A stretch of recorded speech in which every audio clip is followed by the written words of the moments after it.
It's engineering for me. Hmm. Engineering is quite stable because you have engineering everywhere, so demand for it. You can also develop different skill set in engineering. Engineering doesn't have to be, calculation and building. You can also be a sales engineer whereby you need to know the basic of engineering of how the product works, but your main skill is to sell. These are all the certificates which I acquire throughout many years of my life, and how beneficial or useful are they? So most of the certificate I got are competition certificate whereby they give us for joining competition. In secondary school days when I was around 13 to 15, I joined many engineering competition hosted by the polytechnics. That is what I was inclined towards. The first competition I went to was sumo bots.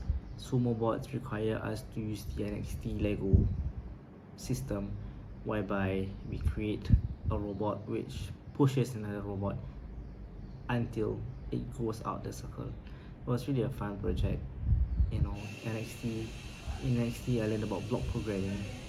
It uses our creativity to create a robot strong enough to push another robot. Also learn how to use sensors for our NXT program. We learn how to use the light sensors and also the sound sensors. The next competition which I went to was the launcher competition whereby we have to create this launcher out of wooden sticks, rubber band, and styrofoam cups.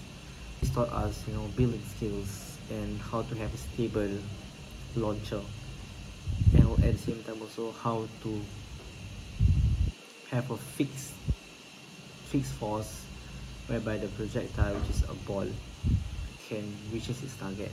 So for the competition, we need to build that launcher, and we have to shoot projectile, which is the ball, into a basket. So they have a time period whereby we have to shoot as many ball as possible into the basket. What I learned from this is how we can limit the force from our launcher in such a way whereby we can achieve high accuracy so that the ball gets into the basket on all tries. The next competition I went was build a boat competition whereby everyone gets a fixed underwater motor and we have to attach it to our boat, and who has the shortest period of time reach the ending point wins. And I remember that the first place was a boat made of plastic bottles. Yep, just plastic bottle, no modification. The other two competition which I went to was Singapore Magic Train competition. I went twice, and this competition demands us to create remote control airplane from scratch, and we have to fly in a figure eight form. And which team has the shortest period of time to fly figure eight wins. I didn't win any competition before, but it was a great experience. It teaches me crafting skills. At the same time, also I get to fly a remote control airplane at such a young age. I also learned about the electronics inside the remote control airplanes.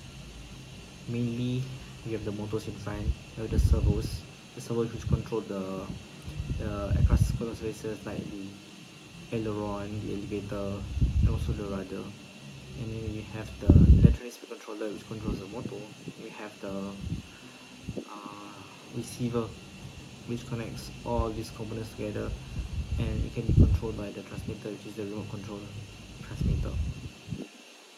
So these are all the components which I went in around 3 years of my life, and that was what I was inclined towards.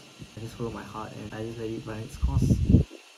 And of course, in Polytechnic, I took a diploma in precision engineering whereby I learned different manufacturing processes, particularly metal machining and also injection molding. After that, I pursue a high certificate in aerospace. It's a traineeship program where I learned about high bypass engine. If you ask me, is engineering right for me? I would say you have to give it a try. Whatever that interests you, you should just try. and don't hold back. Whatever that you learn, you might use it in the future. Engineering is quite stable because you have engineering everywhere, so demand for it. You can also develop different skill set in engineering. Engineering doesn't have to be, calculation and building.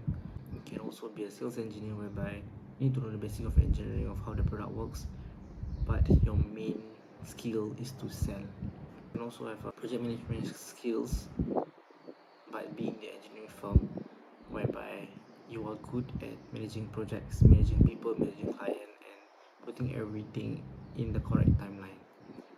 But if you are a hands-on type of person, you can be a technician whereby you are on the ground and work on the physical part and solve and improve what those engineers have come out the SOP or the steps to carry out the process. That's it. You have to try. You will never know if you have never tried. So I hope that helps. If you have anything, you can just drop down in the comment below and I'll be more happy to share. Yep.